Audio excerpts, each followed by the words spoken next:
Good morning, and happy Wednesday from the farm.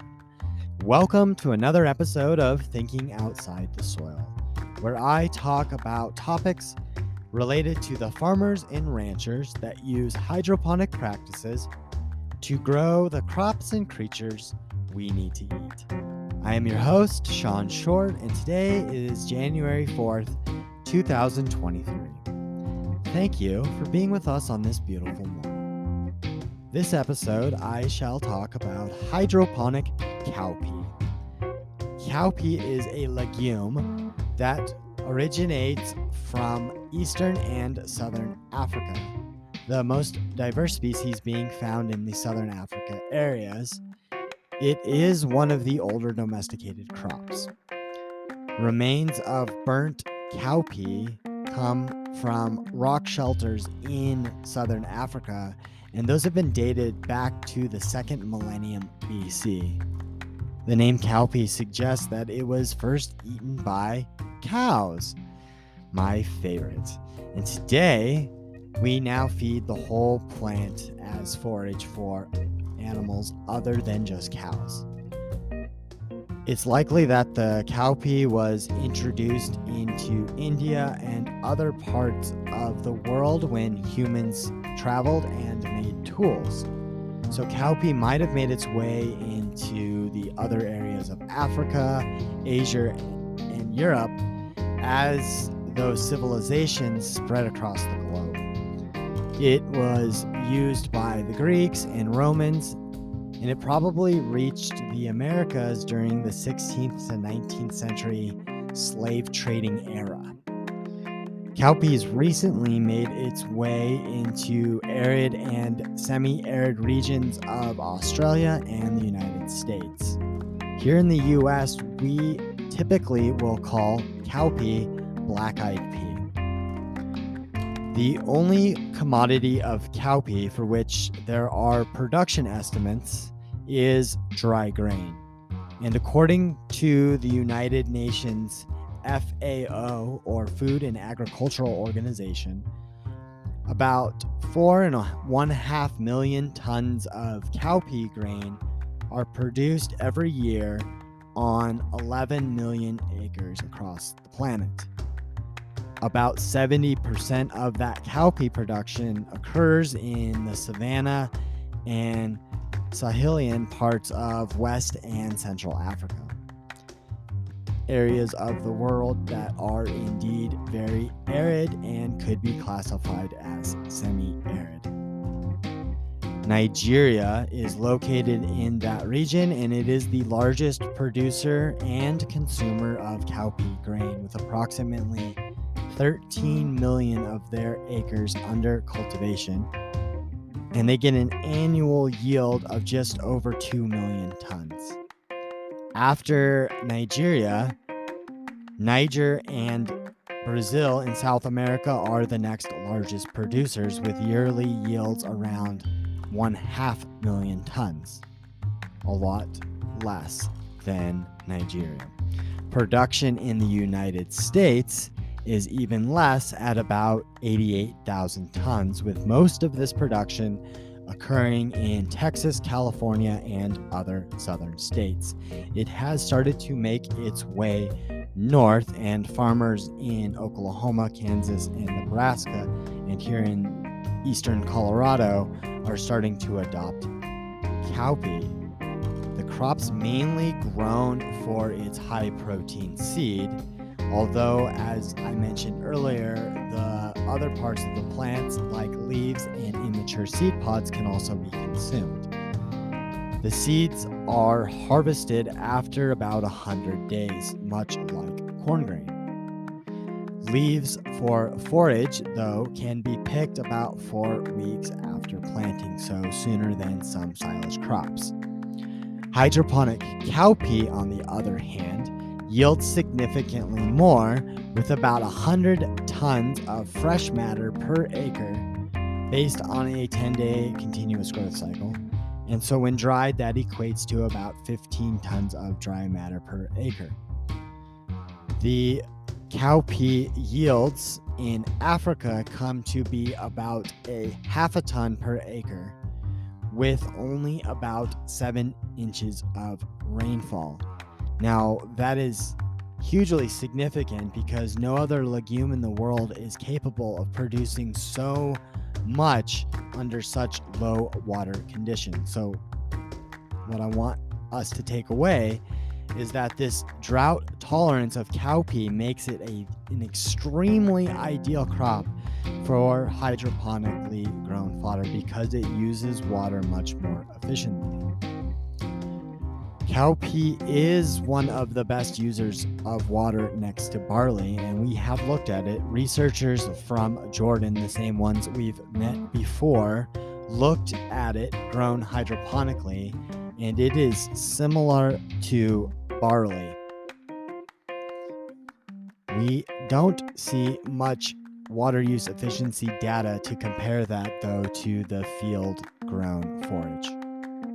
However, because cowpeas thrive in these really poor dry conditions like the arid areas of Africa, they are important during droughts as feed for livestock. Many of the farmers that have led me to talk about hydroponic fodder are experiencing drought. And according to the Jordanian researchers, cowpea uses about 2,700 gallons of water to produce 1 ton of hydroponically grown fodder. Now, while field cultivation can fluctuate the water use depending on environmental conditions, this drought tolerance makes it an ideal crop for hydroponic fodder because it uses water so efficiently. Now, if we change topics and think about the nutrition of cowpea, there is little available nutritional information for hydroponic cowpea. The information that we do have is limited to yield, water use efficiency, and those macronutrients like protein and fat. Researchers in India were able to elucidate what those may look like, but the data is sparse.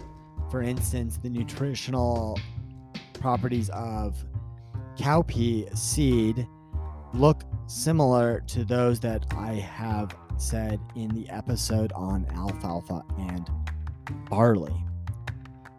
That being said, cowpea may be the poor farmer's fodder because it does have such high drought tolerance, and it has high levels of protein found in the seeds and the leaf. The cowpea seeds provide an extremely rich source, and the seed consists of around 25% protein with a very, very low fat content. Some researchers have seen cowpea seed protein contents going into the 30s. The most that I could find was a researcher that claims cowpea has 32% protein. That is crazy. Protein from those cowpea grains do have very good functional proteins, so they are good proteins. And we need to look at what that cowpea could look like as a substitute for other protein sources like soy. The other macromolecule of significance would be crude fat. The crude fat contents of cowpea seeds range from 1.4 to about 2.7%. And at the same time, the fiber content is somewhere around 6%. What's even more significant is that the starches in cowpea digest more slowly than the starches from other cereal crops. So in addition, the cowpea seeds are rich in vitamins and minerals. And of note, they do have one of the highest contents of folic acid. Now, folic acid is that essential vitamin that will help prevent birth defects in unborn animals. The nutritional information that I speak of on the green matter of the plant primarily comes from researchers in sub-Saharan Africa. A 2019 review of papers from the region explained a lot how the cowpea leaves are exploited for food and feed in areas of Africa so that people there can reduce their food and nutrition insecurity. Much like the green matter of corn, this green matter of cowpea is rich in the micronutrients in those other plant nutraceuticals and those antioxidants. So cowpea has high levels of essential nutrients, vitamins, and minerals that make it an important crop to consider when looking at hydroponically grown fodder crops.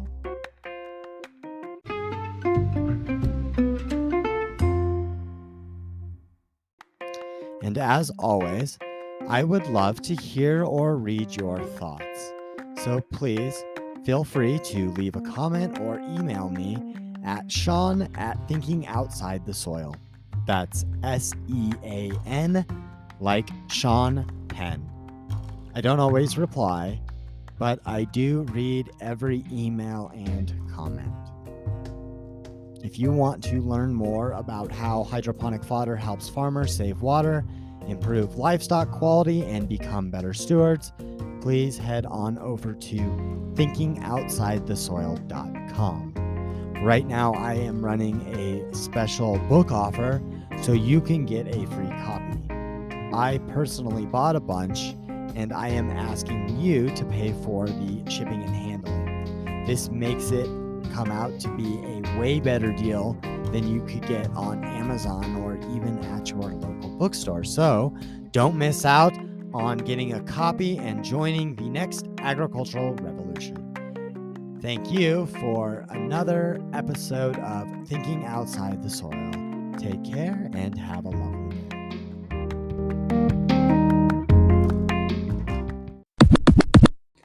Hey, before you go, check out the links below.